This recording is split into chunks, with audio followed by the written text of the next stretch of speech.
Hey there, I'm Neil. My pronouns are he, him, and I'm the host and producer of Pause and Rewind, the podcast that chats to changemakers, thought leaders, and role models who all share a common goal. They're striving to make the world a more inclusive place. And, let's face it, we need it. Each guest has a unique story when it comes to doing their thing, and we often know who people are in the now, but how much do we really know about them? Pause and Rewind takes a moment to explore the experiences, realisations and relationships in my guest's life that led them to where and who they are now, because everyone loves an origin story. We'll dive into tales, anecdotes and a little of what makes our guests tick. So whether you're here for insights or inspo or simply want to know about your heroes, this podcast is for you. You might never know someone's story, but if you pay attention, you'll hear it, you'll see it and you'll feel it. So, are you ready to pause and rewind?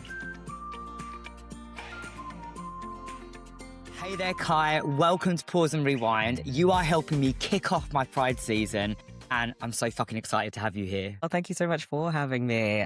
I feel like this has been a long time coming. We're finally doing it. We're kicking off Pride season with it. I love this. Oh, well, I can't think of a better person to kick off Pride season with, so thanks for saying yes. And I'm going to start with a big question. What does the world look like for Kai Griffin right now? The world is... Am I allowed to say the world is on fire? The world is kind of on fire a little bit. It is.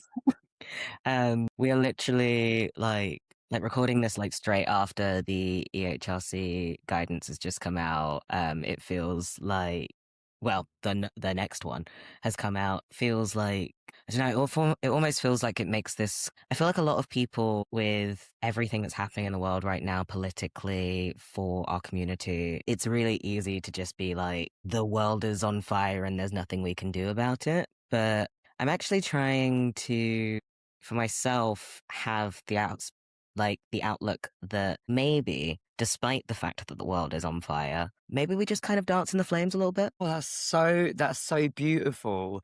What does dancing in the flames look and feel like for you? I mean, for me, it's finding joy and and also finding like joy in rebellion, I would say. I think like I've kind of I feel like I've been doing what I do for a long time now, what feels like a long time in my short lifespan. And I'm at a point where I'm very much sick of censoring myself for the sake of palatability. Yeah. And so I'm now at the point where I want to be a person who says what they think, expresses how they feel, and also like whether that be joy, sadness, rage, I want to kind of be able to express that entirety of emotion, and not just in my personal life where I feel like I have to kind of box it and hide it. I want to be able to do that with the platform that I now find myself having, which is always still a strange thing to me, even though it's nearly 10 years coming that I've been doing what I do. But yeah, I want to be expressive, and I want to enjoy being expressive, and I don't want to feel like I have to hide myself anymore, especially in terms of where I sit emotionally in reaction to the world that we live in. And so that's, I guess, how I'm thinking of dancing in the flames. Yeah. It's a lot to do with how I approach performance, so how I approach acting, comedy, even public speaking, hosting, all of these things. It's kind of just the way that I want to approach these things, with a sense of candor and just a sense of honesty and authenticity that I feel like I've always tried to do, but I really feel like I'm in a position where I'm like, I don't give any fucks anymore. Yeah. Yeah. I really don't. Listen, personally, like I found that kind of like I've given less fucks as I've got older, and I'm quite a couple of decades older than you. I've heard you talk so eloquently about queer joy as an act of resistance, right? And I know how important your expression is, how your expression is to you through everything that you do. And you spoke about finding joy in what you do. For those that don't know, you've already given us a bit of insight into that, acting, comedy, public speaking, bit of writing. You're a content creator. Yes. For those that are not familiar with your work, how do you blend that so succinctly with your intersecting identities? That is an excellent question. I mean, I think it's a tough one, because I think that I've had this very strong belief for a very long time that kind of my own existence is just a political act in itself. Yeah. I think because of that, I almost I don't think there is, but also refuse to separate who I am as a person and the way that I have to show up in the world every day from what I do in my career, because I think that it would be a disservice not only to myself, but to the people I perform for, the people I work with, for me not to show up as that person, for me not to be able to share that experience, because I think that there's so many people that I've met throughout my career so far that have actively said to me, it's kind of like, wow, I really feel like I feel seen when I'm around you. There's nothing better than being around a person and being able to, even if you are not exactly the same, mirror some part of them back to themselves and show them that even if they are a person who actively does kind of very similarly to what I do, is expressive and moves through the world in a very confident way, I think that we all need that affirmation and that empowerment to see that there are other people doing the same thing and that we're not alone in our efforts. So I think that that blending really comes from a sense of I can't imagine doing my job any other way.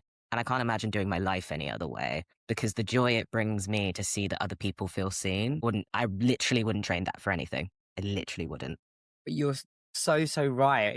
Feeling seen comes with a sense of value and a permission as well. For those people Mm. that don't, for those people that, yes, those people that you're on a similar path to, and you're doing similar things.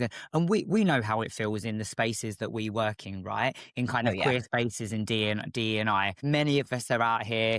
We for some of us, it's a bit more reluctant with certain things. We're talking about Mm. certain things. A lot of us have that confidence that has come through overcoming challenges, barriers.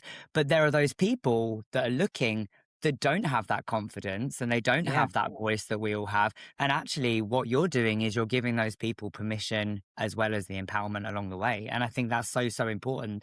Permission to be authentic, permission to show up Mm. as you are, permission to blend your identity with your professional output. I think you're right, it's so underrated, the Yeah. ability to bring those two things together. Yeah. It's such a unique position that I always find myself in, being able to do that. Yeah. And I think something ain't broke, don't fix it. It's been doing me well so far. And It I would has. love, yeah, I would love for more people to feel like they can do Yeah. what I do in terms of that blending of identity and your professional and personal life. Like, I think I never feel that separating those things actually, I don't think separating those things, I understand for people's own safety, but Mm. I think that there is so much people can learn when they are honest and open and authentic with each other and I'm all about learning. I'm all about curiosity. So, and I think that that's the way that we progress. That's the way that we move into societal places that we are far more happy with. And so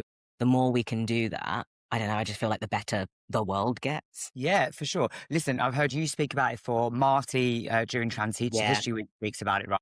Visibility without protection comes at a cost.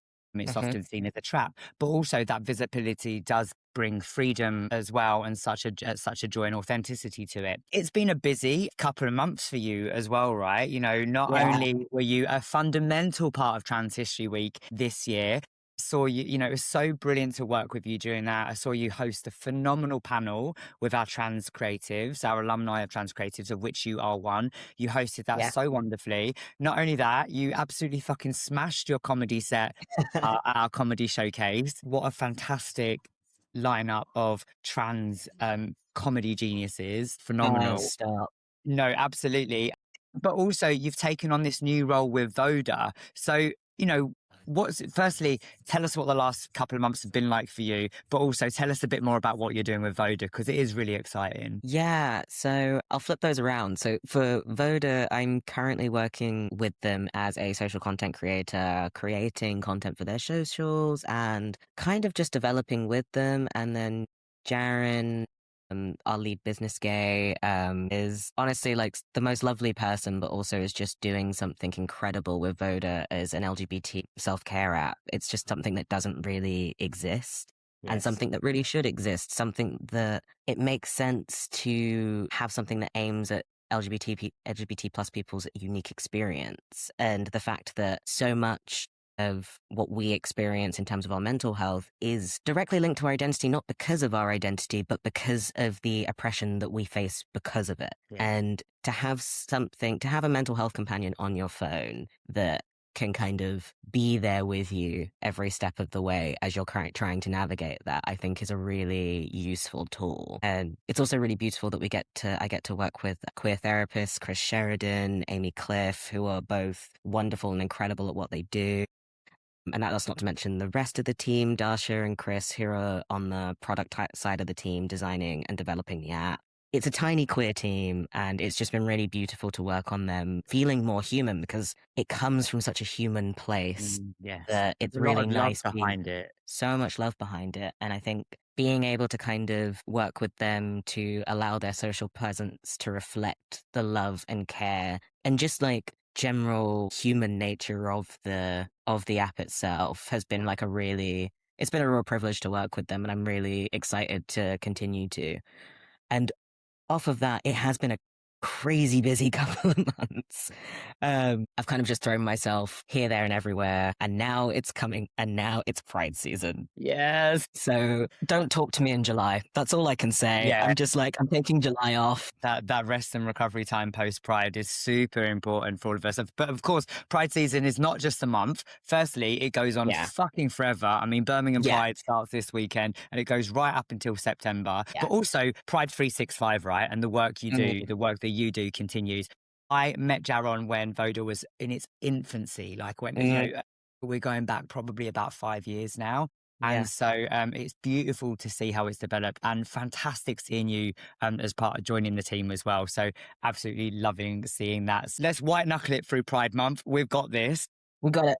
But for now, Kai, I'm so excited to dive into your origin story. So with that, are you ready to pause and rewind? Let's pause and rewind, baby. Here we go.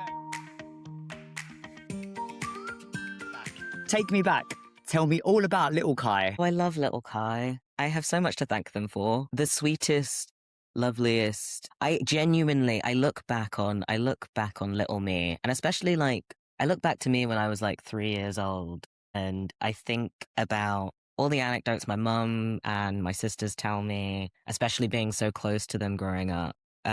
And just that everyone's always had very kind and loving things to say about me. And it's also knowing that there is so much of that child that still lives within me, that curious kid who loved to play dress up, loved to perform for people, was shockingly a lot shyer than I am now, but when given the opportunity and made space to feel comfortable, was always just wanting to be the best tiny human they could be. And it's like always wanting to make friends, always wanting to be there for another person. And honestly, I think that that's something that I've really taken from, especially is like in my current adulthood, is I'm taking a lot from little me. I'm taking a lot from them. And I just have so much to thank them for. I wasn't meant to get emotional this quickly. Well, I mean, listen, it's beautiful to hear. You spoke about anecdotes. Have you got a favourite anecdote that you've heard about yourself growing up? Yes. I think also this is probably the anecdote that makes me realise that I'm kind of like, wow, how did we not realise I was neurodivergent sooner? So I'm like, this is the one where I'm like, this child was adorable, but also the brain that is not a neurotypical brain. Tell me. So as a kid, both my parents worked, and I spent a lot of time with my oldest sister, Ricole. Shout out Ricole, basically my third parent. Absolutely adore her. And she used to take me into college a lot because we have about a 13-year age gap. So I was about 3 while she was in college. And we would often just get the bus, as you do when you grow up in London. You just jump on a bus. And one time we would always sit at like the top deck back of the bus. And one time a very, very large man got on the bus. And I was also very small. I'm small now, but like smaller. And I don't know, apparently curious little me brain was like, huh. And so I've toddled up to pop myself next to him. And I look up at him. He like smiles at me. And I only have a vagueness of this memory, but Ricole tells this so much better than I do. But I just look up, this man smiles down at me, and I just ask him, hi, why are you so fat? I know. And I didn't. Thing is though, genuine curiosity, like, did not mean anything by it. Of course. And I think this is one of those moments where I'm like, this is the best of humanity, because to see how an adult reacts to a child in that situation And my sister always tells me he let out like the most bellowy laugh and just said, "'Cause I like to eat." Okay. And I was like, period, love that for you. And I literally just kind of smiled at him and was like, that's really nice. And then just toddled back down the other end of the bus. And that is one of my favorite anecdotes about when I was a kid, of the fact that I've never been afraid to ask a question, but also the fact that I know that even from that young, I would never ask things from a place of like malice. It was always just from a place of curiosity, and it was never with the intention of trying to hurt someone, and would always be, I don't know, I would always just try and be as polite as I possibly could about it. And I'm like, it's really nice to know that that sense of like that kind of little cheeky kid is still a little bit in me. Yeah. But it still always will live alongside that sense of like, I never want to do harm. It's like I might say something a little cheeky, but it's never from a place of malice. And also that's something I think that has been really crucial to me as a comedian as well. I think that's been a really crucial thing for me. I'm like, do no harm, but take no shit. Yeah, for sure. And I guess you mentioned neurodivergence there, and obviously kind of as we get older and we almost have to mask because we get told that we need to filter, we get told that we need to mask. And so I wonder, what was that like as an experience, that kind of no filter, coming from a place of curiosity, but ultimately as neurodivergent people, stuff just comes out, without the filter. And I wonder how other people responded to that as you were growing up. Yeah, I mean, I think especially like the not having a filter is, I mean, I still get it now, where I'll ask a question or say a statement and everyone will go, Kai, because no one expects it. No one expects something to like, I think also people are way more likely now to think I'm trying to be savage. And I'm like, when I was younger, it was a lot of, Kai, you can't say that. And me going, oh, I didn't mean to be mean. And I think that growing up, that made me stop asking. It almost made me stop having that curiosity. And I just remember how much that made me sad. Like this idea of like not being able to ask those questions, even though I knew and was always happy to be like, this doesn't come from a place of malice. I just don't have better words to ask this question. Yes. And for a long time, that really like, I think that was actually like, I mean, trigger warning, like talking about depression here, but I think a lot of the reason that I was very, very depressed in my teens was because I had to stifle that curiosity in me, because that curiosity wasn't rewarded in the same way that just being obedient was.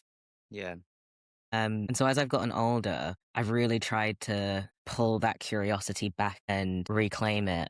And it's funny because the more I've been curious in that way I was when I was a child, the more people have actually understood and accepted that that doesn't come from a place of malice and it doesn't come from a place of wanting to cause harm. Yes. It's really interesting because I'm kind of like, wow, people don't really give other people a chance to like understand each other. And I think that most of the time people were just trying to protect me from something bad happening when they were telling me to stifle that curiosity. But I've realized actually those moments of curiosity, even if you don't necessarily have, I mean, I'm dyslexic. I often don't have the right words. It's taken a long time for me to get to talking to public speaking to this level. But understanding that even if we don't have those words, the feeling shows through. Yes. If that makes sense. Yeah, of course. You know, we often talk about in DEI spaces, in particular, we create spaces curiosity centered in kindness. You know, if it comes from a good place, it's okay. And I feel like you being such a curious person, you also give other people to be curious, permission, coming back to permission that comes from authenticity. You give other people permission to be curious as well. You do it in the way you educate on transness, on intersexness, on just identity, on mental health. You give other people that permission to be curious back, because I think you know and you preach when it comes from a place of kindness, you're actually okay with it. Yeah, I mean, I think that, hey, don't get me wrong, like if you don't get to decide whether you've hurt someone or not, and there is that accountability that has to be taken there. But I think when things come from a place of curiosity, as long as you're willing to take that accountability if you do cause harm, I think be curious, because I think ask the question and show that you're willing to educate yourself. Yes. Within reason, obviously. Within reason, obviously, because there are certain things that, you know, Google is your friend. So, you know, yes. don't ask. Gosh, this is a side quest in itself. Tell me a little bit what you were like at school. Oh, hilariously, primary school. Primary school was, I would say, very much before I started suppressing that curiosity within myself. So I was such a happy kid pretty much up until I started secondary school. I loved being around people. I had loads of friends. And I think it's because, again, I was more similar to who I am now then than I was during my teen years in secondary school. Because in secondary school, that I think also that's when those teenage years are when you start to become just like hyper aware of yourself and insecurity creeps in. And there's just so much of social hierarchy that's also happening in those secondary school environments that, I mean, for one, as a neurodivergent person, just didn't understand, just didn't really get it. But then also, I guess, just like didn't understand why people were doing it because it was making them so unhappy. And so secondary school was a really, really hard time for me, especially mental health wise. And just generally because I always say, and I need to correct something I've been saying for years now. I didn't actually come out in secondary school. I was outed. Okay. And I often say, oh yeah, I came out. And I'm like, it's not that I was trying to hide it, but I was actively outed to my other sister, Che, who was actually in school with me at the time. And I think this was also one of the points where LGBTQIA plus activism started to kind of really appear in my life, was when her reaction to boys in my year running up to her and being like, oh, your sibling's gay, you know, was, yeah, okay, cool, great. Is that any of your business? And I think that then being able to have those conversations with her being like, hey, listen, I knew you'd get round to talking to me about it in your own time. It's really not cool. It's really shit what they did, actually. It's really shit. And I think that was a real big start in me kind of thinking more about, and not even just activism within the LGBTQIA plus space, but just activism in general in terms of all of my intersectional identities. Because also during secondary school, finding out I was intersex when I was about 14 was also just then a big change for me. And then there's all the social expectation of being like, I was raised a woman, then had to figure out what I was doing about that, even though I'd never really felt like one. And oh God, yeah, it was a crazy old mess. But I did put on a very confident front in school. And that was always the thing. Yeah. I did try to act like things because I think that I think that was really the start of me being like, well, if no one else is going to advocate for me, I'm going to advocate for myself and others. And I think that has just followed me to where I am now. Was there an element with that confidence of kind of like, did you feel it, or was it a fake it till you kind of make it, kind of put on a front bravado situation? It was definitely a fake it till you make it situation. Because it doesn't feel, your confidence doesn't feel fake now. Like, we know who Kai Griffin is, right? The people that know you, it oozes through the energy, the warmth, the confidence. So do you think that it took that initial bravado to get to where you are now? I think definitely. I also think there's absolutely nothing wrong with faking it till you make it. I think that's how you have to start. Like if you aren't naturally confidently inclined, then I think it's absolutely fine to put on that bravado until it feels natural. Yeah. And agreed. Yeah. Wholeheartedly, yeah. Were there people around you that you didn't feel you needed to put on that front for? And I guess what did support look like in the background as you were figuring all of those things out? Yeah, well, I guess I'm late Gen Z. Yeah, I guess I'm late Gen Z. So I was a child of the internet. And a lot of my support came from just being online and being able to connect with people who were maybe millions of miles away from me, but had similar identities to me, were having similar struggles to me. And I'm also very lucky, and I say this all the time, like my immediate family, my mum, my dad, my sisters have always been my support network. And they have always been the best support network they could possibly be, regardless of what they were going through, regardless of what I was going through, regardless of how conflicting those two things may have been. And I think I was very, very lucky to have such a safe space at home, because I definitely didn't have a safe space in school. And I didn't really have many other safe spaces outside of home. But I always knew that no matter what, I could retreat to the safety of my home and the safety of my internet friends. And also, like, the older I got throughout secondary school, the more that confidence started to feel natural again. Yes. And therefore, I then started to like be able to weed out the people that I really wanted to spend my time around. And yeah, I think it was probably towards like the end of secondary school. End of secondary school, beginning of college, that I think I really started to find my feet with people who I actually knew. And I started to find my communities. I started to find other queer people. I started to find other people of color as well, because I went to quite a white school. So it was really nice. It was just, I think a lot of it was, sometimes you just don't have, sometimes especially when you're younger, you just might not be in the place or position where you have access to the people that are going to be your people. Yes. But they're out there. They are out there.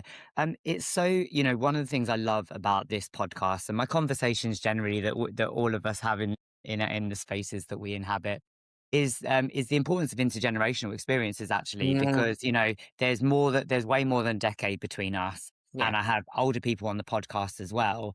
And our commonalities are just there.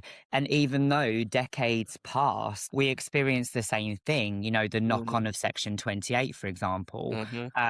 Things like not finding our people until later. Yeah. Things like being in classroom situations of being the ones that are ostracized despite being the ones that need the most support. Those experiences are intergenerational and sync. And it's so strange, because what it does when you look at that is, yes, you look at all the progression in the world, but actually when you talk to each other, you realize that there's nowhere near the progression that there should be. Yeah, I think that's something. And I think especially because my sisters were my best friends growing up, and there's like a 13-year age gap between me and my two older sisters. And that was it's very apparent when you realize that your best friends are all about kind of at least 10 years older than you. That, wow, it's almost, and it's not to say that like we shouldn't, because I don't want us to, but we shouldn't have as much in common with like especially our childhood experiences as we do. And there is that sense of like, I love the fact that I'm able to have intergenerational friendships. I think it's taught me so much about who I am. And also it's been really interesting because a lot of my friends who are a bit older than me always say to me, it's kind of like, we learn so much from you. And I think that trade-off is so beautiful. Yes. But it is also so sad to think that me and one of my good friends, Valentino Vichetti, we have far too much in common, considering we've got like about a 30-year age gap. Like, I'm like, that we shouldn't have that very similar childhood experience. The world should have progressed. Yes. And I think mainly it just reminds me that what we do as advocates really matters, because we shouldn't have that similar experience. Yeah. There's some things that are universal, but I think especially in the ways that we were treated, that should have progressed more.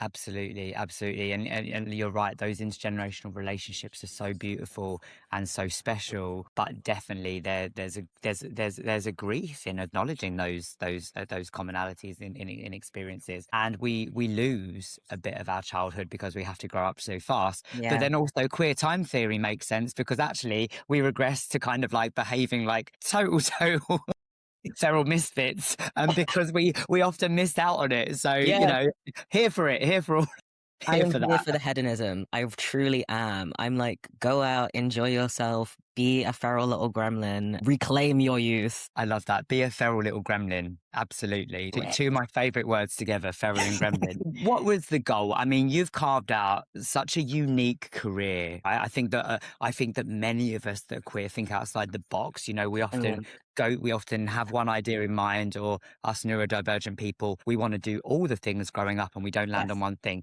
You've carved out quite a niche career, same as me, where I do lots of different things. But what was the goal? That question of what did you think you wanted to do when you grew up? Hilariously, probably like when I was like 5, if you had asked me when I was like 5 what I wanted to do when I grow up, I wanted to be a paramedic. Okay. So not quite. I like to think I'm still helping people. I just realized I wasn't very good at biology, much to my mother's dismay, because my mother's actually, my mum was an anatomy and physiology teacher. But I think that I always knew that whatever profession I ended up in, and honestly, whatever like weird wibbly wobbly timeline that my career took, I knew that whatever I was doing, I wanted to be helping people. And it just happens that like the way that I've done that is a lot more to do with me just yapping on and on than it is to do with me like fixing broken bones and getting people to the hospital when they need to. And you know what? can't say I'm unhappy. Maybe I just want to play. Maybe I just mistook the fact that I wanted to play a paramedic. Okay. Do we expect to see you in Holby City at any point? We'll see. I'm sure we can. I'll speak to my agent. We'll see what we can rustle up. Speaking of kind of like, acting, I'd love to know kind of like what early career looked like for you. Again, I say this a lot, and I think it is just most of my career has happened either by accident or literally by mistake, where I didn't intend to do any acting professionally. I thought maybe I'd like join an Amdram group in my is that was what I thought maybe acting would look like for me. Still might. But yeah, the acting was never really on the cards. My BTEC in college was in media production. I was always planning to be like behind the camera, probably like in writing, directing. And then it wasn't until university where again studied something completely different. My BA is in creative direction for fashion, which where does that? I mean, you can see parts of that certainly in your self-expression, to be fair. That's true. But yeah, so the acting thing was very much like I just happened to meet the right people who put me in the right rooms, which I'm very grateful for. And again, actually coming back to Valentina, she was always been one of my biggest supporters and one of my biggest cheerleaders. And I think it's really something beautiful when someone sees something in you that you genuinely haven't seen yet. Because I hadn't. I went to my audition for Hollyoaks, which was my first professional acting role, on my lunch break from my part-time job at the time, not expecting anything. What was the part-time job? I was doing customer service I was literally doing online customer service at a tech brand of like a fintech brand thing. Okay. So it was literally just like, you will refer you to this place and da-da-da. And that's the sort of work that I was doing at the time, just to kind of support myself through uni. And then, yeah, my life did a pretty big 180 because I booked the role within about a month I had moved up north to Liverpool where Hollyoaks is shot. And that was just my life for about 3 years. Do you miss it? I miss being on set. Being on set like every day. That's something I really miss. And I miss being able to I miss having the consistent like, oh, this is what I do for a living. But there's a lot of parts that I feel like I enjoy having the freedom of being a freelancer. In fact, I can bounce from project to project. Yes. And I also love the freedom of the fact that although I love acting, I can now just do anything. Like I started doing comedy a year and a half ago and I'm absolutely obsessed with it. So like I love that I now have the freedom to do whatever. I think that when you, because not all of us have that career plan mapped out, right? I get really kind of like, sometimes it makes me feel, I don't want to say this from a self-pitying point of view, but a bit less than that I don't have a traditional career path mapped out. But actually, I think there is a real freedom and an energy and spontaneity in just saying, hey, do you know what? I'm going to try my hand at this and see if it works. Yeah, I mean, that's pretty much what I'm doing at the moment with the social media. I've always kind of done a little bit of it, but really throwing myself into it has been a really fun challenge for me and I'm learning a lot. Yeah. Are you able to see how all the different threads of your lived experience but also all those different threads of professional experience and pursuits all tie together because you bring the confidence and the acting to the forefront of your content creation, but then you've got your studies, that initial thing to be behind the camera and kind of like the content creation and stuff. I can really see how it all comes together in just how you show up and do what you do. I'm so glad you can see it because I feel like oftentimes I'm moving so fast. I'm moving through things so fast that I'm like, I don't know how we ended up here, but I guess this is what we're doing now. Yeah. Well, listen, I mean, I've followed you in your career and the different spaces that I see you in, and it is beautiful to see all that coming together and to get to know you in those spaces. I would love to know, was there a moment, perhaps a light bulb moment, where you found yourself in the space of inclusion? Because for many of us, we end up here accidentally. For me, it was through ERGs and delivering virtual events during lockdown, actually, that I found myself in that. And I'm curious for you, can you pinpoint a moment where you decided that you wanted to exist in the space of inclusion? I think for me I do think it was a stumble, but I think it was a stumble and then picked myself up and realized this is a big part of who I am. Because I started doing some inclusion stuff when, don't go and look it up, but I was on a YouTube channel when I was in my teens, and we would release videos that were just kind of doing like LGBTQIA plus 101s, and loved doing that. And that was like really my first step in, and I only ever really looked at that as like I want to make videos. I never really looked at it as advocacy, but when I think back, that was my first step. And then it's kind of come back round by me falling into the Hollyoaks role and me being the first non-binary character on a bridge. So I kind of fell into being like, oh, wait, this is super meaningful in a larger scheme than just me. I'd be doing a disservice to my community if I wasn't out there trying to fight for this inclusion to be much more regular. And so I just kind of kept at it. And then the more you do it, I mean, Neil, you'll know this, the more you do it, the more you meet people who are also doing it. And then you all just like fire each other up.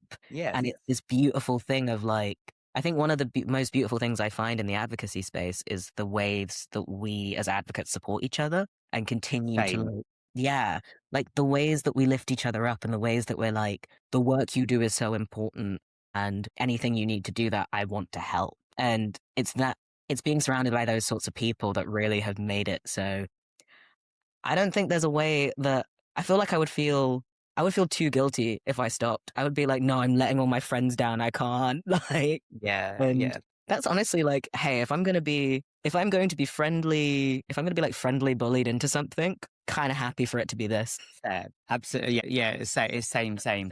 That support, that wanting to lift other people up and amplifying their work is the reason I started this podcast. You know, one of my motives in life is support cool people doing cool things. And so, yeah, I love the support and the rapport that we build with each other, and the cheerleading, you know, means the world.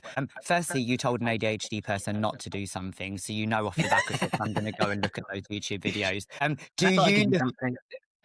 Do you look back at them and see how far you've come? No, I often just don't look back at them. Okay. Yeah. There are some bits where, especially like when I randomly like come across, I'm like, oh, I've got clips from like my first episodes of Hollyoaks, and I'm like, wow, I was a baby for one. I mean, I was like 20, but also, oh my God, like I've learned and grown so much. And I think sometimes I don't take the time to step back and really look at that growth, but every so often I get the chance to do it. I'm around the right people to do it with. And when I get those opportunities, there is obviously the slight discomfort of like, oh God, I can't possibly think something nice about myself. But I do try and push that feeling away and go, no, I'm very proud of things I've accomplished. And I'm also, those things that I've already accomplished really do spur me on to be like, okay, cool, next thing. Yeah. And I think I need that motivation in my life because I don't describe myself as the most self-motivated person, though lots of people would disagree. So honestly, like the people around me and the occasion, taking that time to look back when I need to, those are the things that really spur me on to keep doing the work I do. Yeah. But you are quite, I see you know, other people often see more in us than we see ourselves sometimes, particularly when times are tough. And I've definitely seen you over the last year, you know, you deliberately took a break from stuff and took some downtime. You talked about the impact of rest and how that kind of like rejuvenated you. So I think you are definitely a lot more reflective than perhaps you realize, and seeing those things as stepping stones and moving on and allowing other people to lift you up when you can't do it is super, super important. I wonder what happiness and success looks and feels like for you. And I guess, do you feel those things? They're so subjective. Yeah, they are so subjective. I would say I feel happiness more than I feel success most of the time. And I think this is also a really funny thing about me. It's like, I'm so easily pleased. Like just having like a really nice sunshiny day, like specifically today, I'm very happy today. And I think that's taken a lot of work. I think a lot of people are like, oh, if you're an easily pleased person, you always have been. I have not been. I have been a person who puts far too much pressure on myself, puts far too much into everything being perfect. I'm still quite a perfectionist. I like to think I've worked on it a lot, but just trying to appreciate the small things has been a really big part of how I've also just managed my mental health and managed like my own experiences of depression and anxiety massively, is appreciating those little things and appreciating the people around me. And I mean, I've said this, I feel like a million times already, but I'm such a people-centric person. And so when I'm surrounded by really good people at home, really good friends in my life, really amazing colleagues, people I don't get to work with all the time, but get to like do occasional things like this with, like Neil, you're one of my favorite people to, I love bumping into you. You're like one of my favorite Same. people. Always puts a massive smile on my face. And knowing that I've got people like that in my life really does make me go, you know what, life ain't so bad. Like Yeah. the world could be on fire, but at least again, I'm dancing in the flames and I'm dancing in the flames with people that I really bloody love.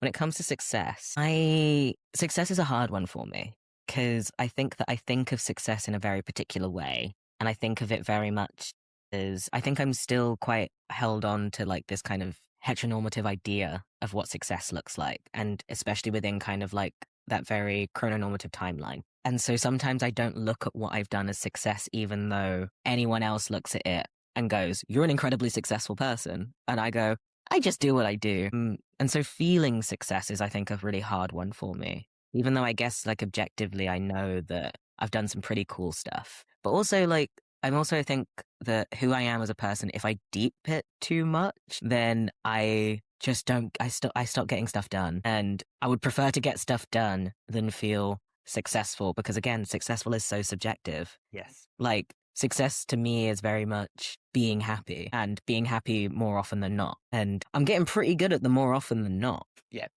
Well, we have to. We need. I say it time and time again. We need to tap into that joy to tackle the big stuff, and we can't let the big stuff dictate everything in our Yeah. lives. Like even at times like now, it feels like it. We need to. You've said it so eloquently. Dance in the flames. My final question for this segment, Kai, is Mm. looking back so far. You've spoken a bit about what you're proud of, but what are you most proud of to date? Oh God, that's a big, big, big, big question. I think the thing I'm most proud of is, God, that really is a hard question. It's one of those things where I always trying to prep for a question like this and I never can. Because I think it also changes. But I think probably the thing I'm most proud of is just the fact that I can continuously show up for little me, honestly. And because there was a time in my life where I didn't think that I couldn't picture myself at 27. It's not something I could see. And the fact that I'm here living it and showing up every day, even when it's hard, and even when again it feels like the world is on fire, I keep getting up in the morning, and I keep getting up in the morning mainly because I'm like, there's a lot of little me's out there that need a person like me to look at. Yeah, they do. Yeah, and that's probably the thing I'm most proud of, is just the fact that I just keep getting up and doing the thing. I'm so glad. Are you ready for some quickfire questions? Okay, I think so. Here we go. Oh. What album, book, or movie has had a lasting impact on you? I think I'm gonna go movie, and movie being The Color Purple, specifically the one with Whoopi Goldberg. That is a movie that has really left a lasting impact on me, because it really, for one, it speaks to the black women in my life that have faced so much adversity but continued to show up and come through, and also speaks to part of my life that was being a black woman, and the fact that I still take that through with me, and I carry the same strength that all of those women, including myself at one point, had in their lives, and I continue to carry that with me. So that's the one with the lasting impact, is The Color Purple. Beautiful film. What do you think of the remake? I haven't seen the remake yet because I'm scared to watch it. I can imagine. Yeah, I haven't seen it yet either, so I was really curious. So yeah, I'm too scared to watch it. maybe at some point we can get there. But we'll debrief. Debrief. What's a saying you live by and one that you put in the bin? Ooh, saying I live by: do it scared. Okay. Do it scared is a massive. Yeah, because again, there is still part of me that is still that kind of anxious kid that worries, and I know that also that scared kind of nervous energy, I know is, I don't know, it's a big one. That doing it scared is better than not doing it at all. It is, and actually, you know, that not doing it just comes with regrets and what ifs. Yeah. Phrase I'd put in the what was one I put in the bin? I also think, okay, this is going to probably seem a little bit controversial. You only live once is a phrase I would put in the bin purely because I think that we live so much through. We live on through the people that love us so much, and so I definitely believe in like carpe diem, seize the day, but I don't believe in that you only live once. I do think we should think about the ways that what we leave with the people that we love and the people that have loved us. We need to think about the things that we do leave with them and remember that there is impact to the things that you put into this world, good and bad. I mean, there's so much good impact we do, and like there's some things where I'm like, hey, even I'm a person where I'm kind of like, there's a lot of things I wish I hadn't done, but I like to think about the fact that I'm trying to leave. I may only be here for a certain amount of time, but I'm trying to leave that good impact with the people that have loved me and the people that have followed me and looked at me and like been a part of my career. All of these things, I want to think about the fact that I'm leaving parts of myself with them. Yes. Yeah. Absolutely. Legacy, Yeah. impact, all those beautiful things. What's been the best adventure of your life so far? Best adventure of my life so far. Probably one of the scariest ones, but top surgery was crazy. Top surgery was like an adventure, and it was scary because I had my initial top surgery and then had a complication, had to go in again. But it's also been one of the most affirming things I've ever done for my body. And I've been a person that has done some neglect on the whole body thing in the past. Same. And it's really, I've never felt more connected to my own body. And I think that's really something that's been the most beautiful adventure, is like finding this connection and finding like this vessel, something that I want to take care of. That's been probably the best adventure of my life so far, and I'm excited to keep doing it. Yeah. And you shared it so beautifully with people as well. You know, kind of the way you've documented it and stuff. It just speaks to so much around kind of the way your storytelling and your commitment to share yourself and everything that you are and those experiences. What 3 words would you use to describe you and your origin story? Oh, okay. I'm going to start with heartfelt, because I think that absolutely everything I do comes from a place of heart and comes from a place of real meaningful feeling. And then the second word is silly, because I think I am just a silly goose. And I'm so proud of the fact that I'm a silly goose and that I don't take things too seriously. And then the third word, I'm also going to say theatrical. Yeah, I think the third word's going to be theatrical, because I think I've had quite a narratively rich life so far.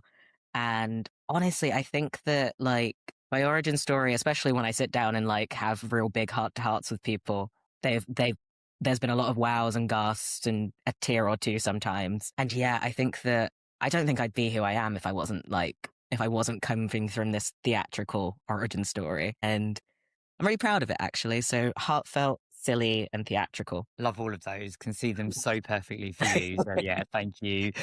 Let's fast forward a little bit. What exciting things do you have coming up? And obviously Pride season. Yes, I'm like the entirety of Pride season, you mean? Yeah, I've got some really exciting things coming up, actually. So over Pride season, I'm doing multiple panels. I'm doing a couple of talks. I'm getting to work with some really lovely people. One of the biggest things is that I've been invited to go and have a dinner in Parliament, which is not something I ever expected of myself. I was like, you know, when you're just like, I have no business going to this, but I'm absolutely going to show up and I'm going to wear the most fabulous outfit.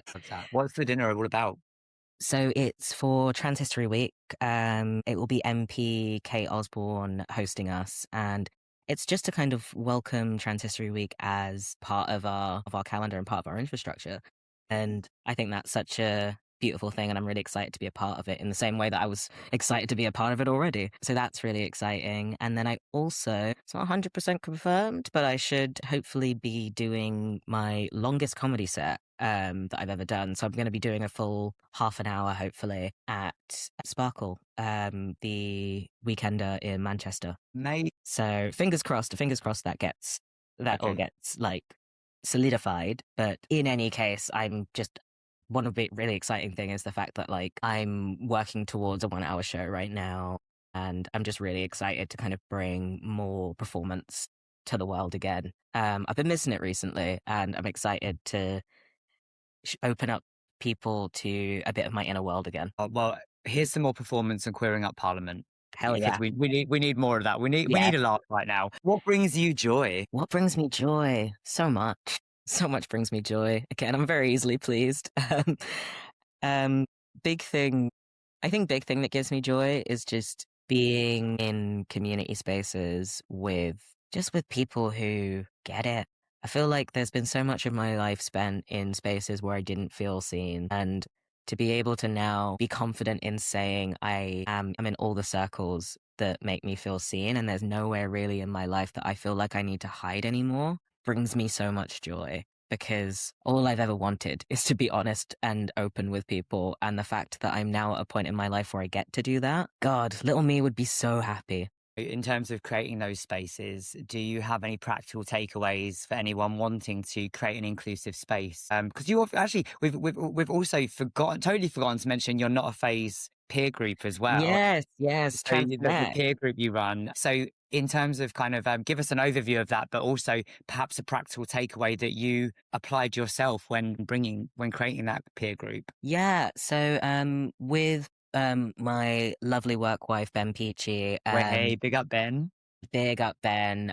Love them so much. They are truly my work wife. And so we run the NB edition of Trans Connect, which is Not a Phase's peer support group sessions that run online bi-weekly. I've adored running these sessions, and my work as a facilitator in general kind of doesn't start or stop with this group, but I think it's definitely allowed me to hone what I now use as my go-to in terms of when I'm curating an inclusive space for people. And I think the biggest thing that I can say is if you want to start opening up like a really inclusive space for people, I think that you do need to approach it from a place of curiosity. Approach it from a place of being willing to be wrong and being willing to adapt.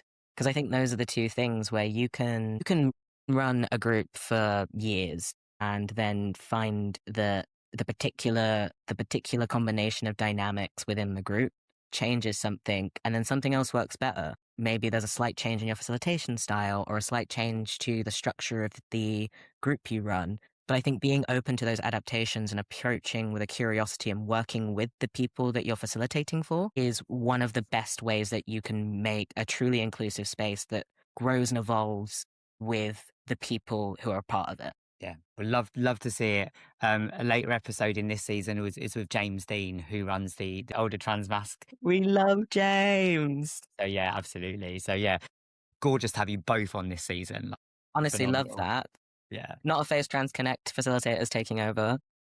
Hey, Kai, my final question for you is this. Do you have any words of encouragement or wisdom for anyone out there to help them get to wherever they're going? Yes, I do. And I think those words are, if you're sat here listening to this, listening to silly old little me, and the wonderful Neil, I would love to leave you with this.